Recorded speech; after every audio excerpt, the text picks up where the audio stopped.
സാറേ, ഈ പാലക്കാട് ഉപതെരഞ്ഞെടുപ്പ് എന്തായാലും ചരിത്രത്തിൽ രേഖപ്പെടുത്താൻ പോകുന്ന ഒരു തിരഞ്ഞെടുപ്പായിരിക്കും. പക്ഷെ അത് വിവാദങ്ങളുമായി ബന്ധപ്പെട്ടായിരിക്കും, തുടർച്ചയായ വിവാദങ്ങൾ. ഇതിന് സമാനമായി തന്നെയാണ് പണ്ട് വർഷങ്ങൾക്ക് മുമ്പ് നെയ്യാറ്റിൻകര ഉപതെരഞ്ഞെടുപ്പ് ഇത്തരം വിവാദങ്ങളുമായി ബന്ധപ്പെട്ട് നാം ഇപ്പോഴും ഓർക്കുന്ന ഒരു തെരഞ്ഞെടുപ്പാണ്. സാറിൻ്റെ ഓർമ്മയിൽ നെയ്യാറ്റിൻകര തെരഞ്ഞെടുപ്പിനെ എങ്ങനെ കാണാം? അത് 2011 ഉമ്മൻചാണ്ടി സർക്കാരിൻ്റെ കാലത്തുള്ളതാണ്. ഉമ്മൻചാണ്ടി സർക്കാരിന് വലിയ ഭൂരിപക്ഷമൊന്നും ഇല്ലാതിരുന്ന അല്ലേ, 2 സീറ്റിൽ മാത്രം. അങ്ങനെ ഇരിക്കുമ്പോഴാണ് സെൽവരാജ് CPM-ൽ നിന്ന് ചാടി കോൺഗ്രസിലേക്ക് വരുന്നത്. അത് പിന്നെ CPM-നകത്ത് വലിയ ഞെട്ടലുണ്ടാക്കിയുണ്ട്, വല്ലാത്ത. കാരണം അതൊരു ഒരിക്കലും പ്രതീക്ഷിച്ചില്ല CPM ഇത്തരത്തിൽ. കാരണം CPM-ന് അതൊരു ഏറ്റവും വലിയൊരു പ്രഹരം തന്നെയായിരുന്നു. അത് കഴിഞ്ഞ് നടന്ന ഉപതെരഞ്ഞെടുപ്പ്, അതിനകത്ത് സെൽവരാജ് തന്നെ വിജയിക്കുകയും ചെയ്തു.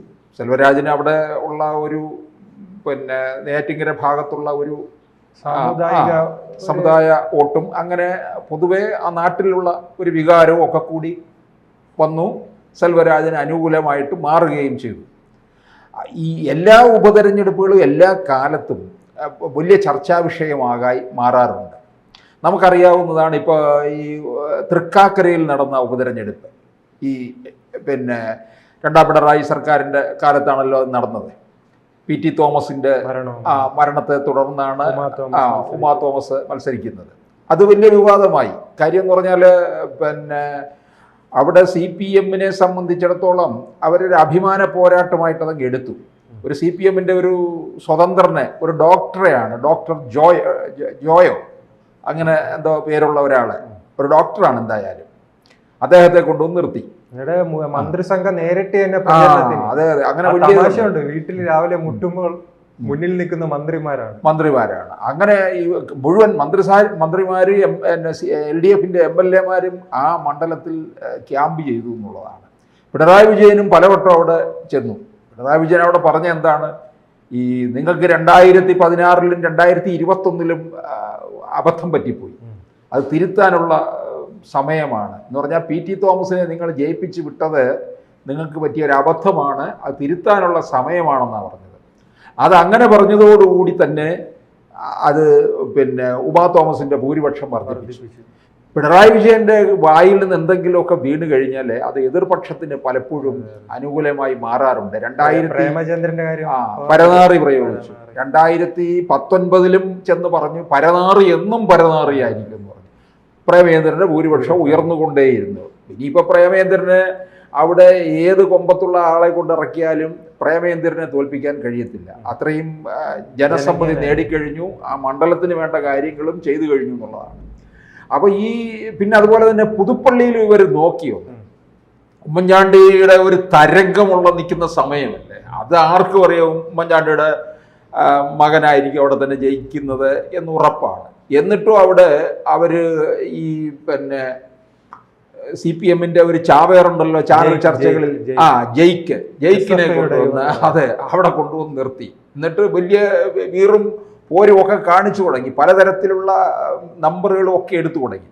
അതിലൊക്കെ ദയനീയമായ പരാജയം. പോട്ടെ, ആ പരാജയം എന്ന് പറഞ്ഞാൽ ഉമ്മൻചാണ്ടിയോടുള്ള ഒരു ആദരവ് അവിടെ ജനം പ്രകടിപ്പിച്ചു എന്നുള്ളതാണ്, അത് മാറ്റി നിർത്താം.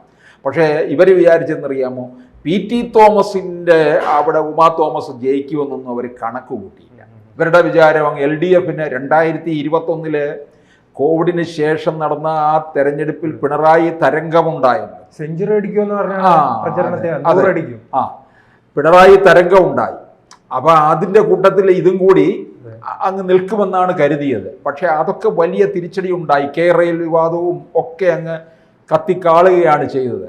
അപ്പോൾ ആ മണ്ഡലം അവർക്ക് കാരണം PT തോമസിന് എതിരെ UDF-ലുള്ളവരും തന്നെ പലരും ഉണ്ടായിരുന്നല്ലോ. PT തോമസ് ഈ പശ്ചിമഘട്ട മലനിരകളുടെ ആ ഗാഡ്ഗിൽ റിപ്പോർട്ടിൻ്റെ കാര്യത്തിനകത്ത് അദ്ദേഹം സർവ്വ പിന്തുണയും നൽകി എന്നുള്ളതാണ്. ആ ബിഷപ്പുമാർക്ക് പോലും പിന്നെ വേണ്ടാത്ത ഒരാളായി സീറ്റ് കൊടുക്കാതെ ഇങ്ങോട്ട്. അതെ, ഇദ്ദേഹത്തിൻ്റെ പിന്നെ ശവമഞ്ചം വരെ ഉണ്ടാക്കി ഇത് ചെയ്തില്ലേ. അപ്പോൾ അങ്ങനെയൊക്കെയുള്ള ഒരു വികാരം അദ്ദേഹത്തിൻ്റെ പാർട്ടിക്കകത്തു നിന്നും സഭയിൽ നിന്നും ഒക്കെ ഉണ്ടായപ്പോൾ പിണറായി വിജയനും അനുയായികളും ഒക്കെ വിചാരിച്ചു ഇതങ്ങ് ഈസി ആയിട്ട് തൃക്കാക്കരെ അങ്ങ് പിടിച്ചെടുക്കാമെന്ന്. പക്ഷെ തൃക്കാക്കരയിൽ അവർക്ക് വൻ അടി പറ്റി. പക്ഷെ കോൺഗ്രസിനൊരു വലിയ കുതിപ്പ് തന്നെ ഉണ്ടായി എന്നുള്ളതാണ്. ഇപ്പം നെയ്യാറ്റിൻകരയിലെ സംഭവം എന്ന് പറയുമ്പോൾ പിന്നെ അടുത്ത പിന്നെ സെൽവരാജ് രാജിവെച്ചു, CPM കോൺഗ്രസിലേക്ക് പോയി. പിന്നീട് അവിടെ ഉപതെരഞ്ഞെടുപ്പ് വന്നു, സെൽവരാജ് തന്നെ മത്സരിക്കുന്നു. അല്ല, ആ സമയം ഞാൻ സൂചിപ്പിച്ചത് വിവാദങ്ങളുടെ ഒരു പെരുമഴക്കാലം തന്നെയായിരുന്നു. അന്ന് ആ സമയത്താണ് നമുക്കറിയാം TP ചന്ദ്രശേഖരൻ വധം നടക്കുന്നത്. അത് സംഭവം നടന്ന് കഴിഞ്ഞ് അത് കേരളം മുഴുവൻ കയറി നിൽക്കുകയാണ്. നമ്മുടെ ഇപ്പം ഈ നവീൻ ബാബുവിൻ്റെ മരണം ഇപ്പോൾ ചർച്ച ചെയ്യപ്പെടുന്നത് പോലെ തന്നെ അവിടെ പാർട്ടിക്കകത്തുള്ള ആള്, ഇതും പാർട്ടിക്കകത്ത് തന്നെ കൊല നടന്നത് രണ്ട് തരത്തിലാണെന്നേ ഉള്ളൂ. അപ്പൊ ഈ TP ചന്ദ്രശേഖരൻ എന്ന് പറയുന്നത് കറക്റ്റാണ്, രണ്ട് കൊലപാതകങ്ങൾ ചർച്ച ചെയ്യുകയാണ്, നെയ്യാറ്റിൻകരയും പാലക്കാട്. അപ്പൊ ഈ TP ചന്ദ്രശേഖരൻ പാർട്ടിയുടെ ആ പ്രസ്ഥാനത്തിന്റെ മുഴുവൻ ആദർശവും വെച്ചു പുലർത്തിക്കൊണ്ട് തന്നെയാണ് കമ്മ്യൂണിസ്റ്റ് പ്രസ്ഥാനം അതിൻ്റെതായ രീതിയിൽ മുമ്പോട്ട് കൊണ്ടുപോകുന്നതിന് വേണ്ടി തന്നെയാണ് RMP എന്ന് പറയുന്ന പാർട്ടി ഉണ്ടാക്കിയത്. പക്ഷേ പിണറായി വിജയനെ പോലുള്ളവർക്ക് അത് സഹിക്കാനായിട്ട് കഴിയുന്നില്ല. അങ്ങനെയാണ് വകയിരുത്തണമെന്ന് തീർച്ചപ്പെടുത്തി കഴിഞ്ഞാൽ വകയിരുത്തുമെന്നുള്ളതാണ്. അത് TP ചന്ദ്രശേഖരനോട് പണ്ട് പിന്നെ VS തന്നെ പറഞ്ഞിട്ടുള്ളതാണ്. വളരെ സൂക്ഷിച്ച് വേണം നടക്കാൻ, പ്രത്യേകിച്ച് ഈ രാത്രി സമയത്ത് ഈ ബൈക്കിലൊക്കെയുള്ള യാത്ര. കാരണം അവർ നോട്ടമിട്ടിട്ടുണ്ട് എന്നാണ് VS പറഞ്ഞത്, മുന്നറിയിപ്പ് നൽകിയിരുന്നു. അതെ, മുന്നറിയിപ്പ് നൽകിയിരുന്നു. അതിന് TP ചന്ദ്രശേഖരൻ പറഞ്ഞത്, അങ്ങനെ ആ പാർട്ടി നോട്ടമിട്ടിട്ടുണ്ടെന്നുണ്ടെങ്കിൽ ഞാനിനി വിമാനത്തിൽ പോയാലും അവരെന്നെ ചെയ്യാനുള്ളത് ചെയ്തിരിക്കും എന്നാണ് TP പറഞ്ഞത്. കാരണം TPക്ക് അറിയാം, പാർട്ടി അറിയാം, അതെ. അപ്പോൾ സംഭവിച്ചു അതുപോലെ തന്നെ. അങ്ങനെ ആ വിഷയം കത്തിക്കയറി നിൽക്കുന്ന സമയത്ത് ഇവിടെ ഉപതെരഞ്ഞെടുപ്പ്, VS അച്യുതാനന്ദൻ അന്നേ ദിവസമാണ് അവിടെ പ്രതിപക്ഷ നേതാവ് ഇരിക്കുന്ന സമയമാണല്ലോ. പിന്നെ KK രമയെ കാണാനായിട്ട് ഒഞ്ചിയത്തെത്തുന്നു.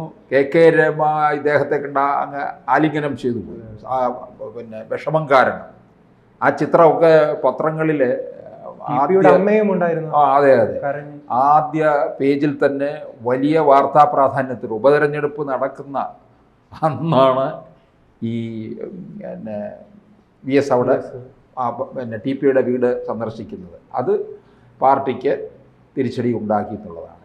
അപ്പോൾ ഇവിടെ ഉപതെരഞ്ഞെടുപ്പിനകത്ത് എപ്പോഴും പലതരത്തിലുള്ള പ്രശ്നങ്ങൾ വന്ന് ഇതൊക്കെ ചർച്ച ഉണ്ടാകാറുണ്ട്. ഇപ്പോൾ ഇവിടെ ഈ ഒരു സംഭവം നവീൻ ബാബുവിൻ്റെ പ്രശ്നവും ഈ മൂന്നിടങ്ങളിലും ചർച്ച ചെയ്യപ്പെടും. വയനാട് നമുക്കൊന്ന് വേണേൽ മാറ്റി നിർത്താം, വയനാട് ഒരു കോൺഗ്രസിൻ്റെ ഒരു കുത്തക മണ്ഡലം എന്നുള്ള രീതിയിൽ. പക്ഷെ ചേലക്കരയിലുമൊക്കെ അത് പ്രതിഫലിക്കുമോ എന്നുള്ളതാണ് ഇനി അറിയേണ്ട കാര്യം. കാരണം ചേലക്കരയിലെ സ്ഥാനാർത്ഥി, അപ്പോൾ സാറ് പറഞ്ഞു പറഞ്ഞാൽ പ്രതിഫലിച്ച ഒരു സീറ്റ് നഷ്ടമാവും. ആ സീറ്റ് കാരണം CPM ഇപ്പോൾ കൂടുതൽ ശ്രദ്ധ കേന്ദ്രീകരിക്കുന്നത് ചേലക്കരയിലാണ്. അവർക്കറിയാം പാലക്കാട് എന്തായാലും കിട്ടില്ല എന്നുള്ളത്. പാലക്കാട് 2021 തന്നെ 2ാം സ്ഥാനത്താണ്, 3500 വോട്ടിൻ്റെ. പിന്നെ BJP 2ാം സ്ഥാനത്ത്, CPM 3ാം സ്ഥാനത്ത്. അപ്പൊ വെറും 3000 തുടർച്ചയായിട്ടുള്ള 2016, 2021 ലോക്സഭ ഇലക്ഷൻ, തദ്ദേശ സ്വയംഭരണ തെരഞ്ഞെടുപ്പ് എല്ലാത്തിലും 3ാം സ്ഥാനത്ത് നിൽക്കുകയാണ്. പാലക്കാട് അങ്ങ് പോയതാണ് ഇവർക്ക്. അത് അവർക്ക് അറിയാം നന്നായിട്ട്. അതുകൊണ്ടല്ലേ ഏതെങ്കിലും ഒരാളെ അവിടെ നിർത്തണമല്ലോ. എന്നാൽ സീറ്റ് മോഹിയായ സരിനെ തന്നെ അവിടെ നിർത്തിയേക്കാവുന്നത്. സീറ്റ് കിട്ടാവുന്നതുകൊണ്ടാണല്ലോ സരിൻ ഇപ്പുറത്തി ആടിയത്.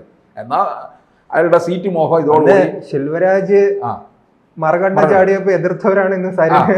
അതുകൊണ്ട് നെയ്യാറ്റിൻകരയും പാലക്കാട് അങ്ങനെ നോക്കിക്കഴിഞ്ഞാൽ എത്രയോ പേര് കോൺഗ്രസിൽ നിന്ന് വന്നിട്ടുണ്ട്, CPMിലോട്ട് വന്നിട്ടുണ്ട്.